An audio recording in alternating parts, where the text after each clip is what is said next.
Good morning. Today I'm going to speak to you about some of the various head injuries that are commonly associated with the game of football. According to a 2012 ESPN article, Junior Seau, who was the fist-bumping emotional leader of the San Diego Chargers for 13 years, died from a self-inflicted gunshot wound to the chest on May 2, 2012. Seau was 43 years old at the time of his death, and his death was directly linked to some of the various head injuries that he suffered from during his NFL career. These head injuries can cause headaches, migraines, and even suicidal thoughts in some cases. As a football player myself, I have sustained some of these injuries and have witnessed other people suffer from these injuries as well. This topic is very relevant due to the popularity of football in America today. I'm sure many of you have played or have a loved one who have played football at some point in their life. We will go through what these injuries are, what causes them, how they can be detected, and how they can be prevented in the future. Now, I'm sure some of you are wondering, what is the main culprit of these symptoms? In a 2013 Mark Diaz Truman article, chronic traumatic encephalopathy, or CTE, is a neurodegenerative brain disorder that causes protein deposits on the brain called tau. CTE can cause headaches, migraines, and depression, and is also associated with severe cognitive impairment and dementia. Truman states, "A continuing failure to do anything about this crisis is no longer acceptable." Now, I'm sure you are wondering, how can football players prevent these diseases from occurring? In a 2015 article by James Johnston, he suggests that new helmets should be designed to prevent these injuries. These helmets should have improved inner lining to reduce against rotational stress on the brain. Johnson and his team have made multiple prototypes to prevent against this rotational stress, but yet none of them have been implemented in today's game so far. According to a Popular Science article by Joshua Saul, smart helmets should be used in today's game. These helmets would be equipped with accelerometers, which would be connected to computers on the sidelines. These accelerometers would read the impact and the direction and the severity of these impacts, which would then communicate to the computer on the sideline. The medical professionals would then be able to use this information to diagnose and treat the players for these injuries.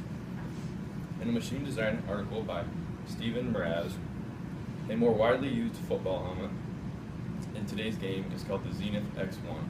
The Zenith X1 has many small puck-shaped pads instead of one large pad that is often seen in football helmets today. These small puck-shaped pads are designed to provide protection against a wide range of impact severities. Now, one drawback of CTE is that ways to detect the disease have not been yet fully developed. In a 2013 article by Thomas Drysdale, he explains that prior to 2013, there were no ways to detect the disease on the brains of living individuals. Prior to 2013, the only way to detect the disease was by performing autopsies on the brains of dead people.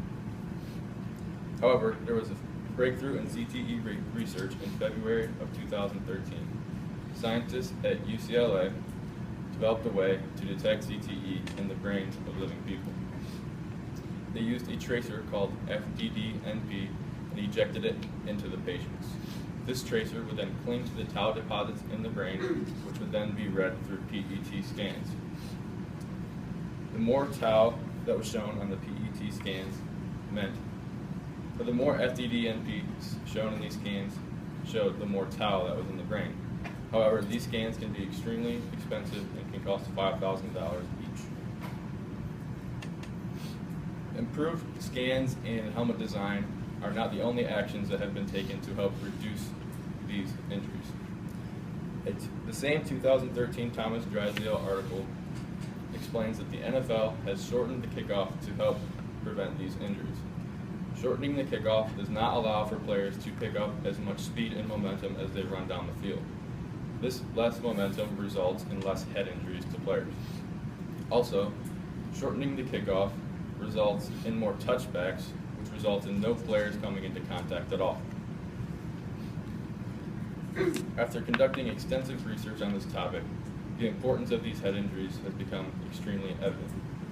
A 2015 New York Times article highlighted by a Hall of Fame speech given by the late great Junior Seau's daughter, Sydney, states, May 2nd, 2012, we all endured a loss.